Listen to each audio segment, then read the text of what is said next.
त्यसैले नमस्ते सम्पूर्ण मित्रहरुमा। आज फेरि तपाईहरुमा सामु एउटा अर्को भिडियो लिएर म प्रस्तुत भइसकेको छु। आजको यस भिडियोमा तपाईहरुले हाम्रो यो मुक्तिनाथको नजिक अवस्थित यो खिंगा गाउँमा दुई बाली हुन्छ भने हाम्रो चाहिँ दोस्रो बाली भनेको फापर रहेको छ र फापर हामीले के कसरी कुट्छौं यस विषयमा तपाईहरुले यो भिडियोमा जानकारी पाउन सक्नुहुनेछ।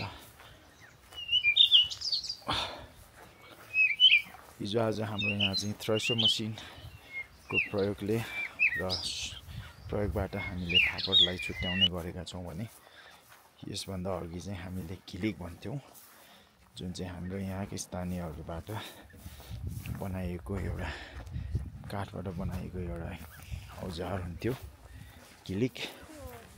किलिकले कुटेर हामीले चाहिँ फापरलाई छुट्याउँथ्यौं भने अहिले भने तपाईहरु यो थ्रेसर मसिनको प्रयोग गर्छौं हामीले र फापर के कसरी कुट्छौं यस भिडियोमा सम्पूर्ण जानकारीको लागि भिडियोलाई सुरुदेखि अन्तिमसम्म हेरिदिनु होला भन्न चाहन्छु।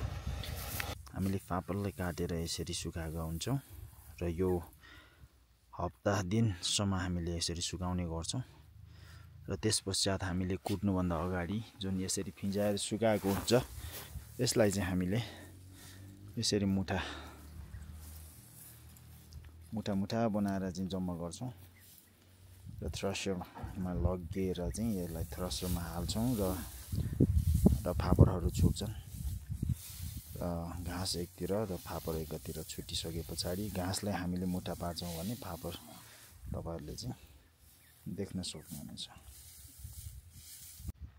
यदि तपाईहरुले मेरो यो YouTube च्यानललाई सब्स्क्राइब गर्नु भएको छैन भने please do subscribe my YouTube channel for more videos।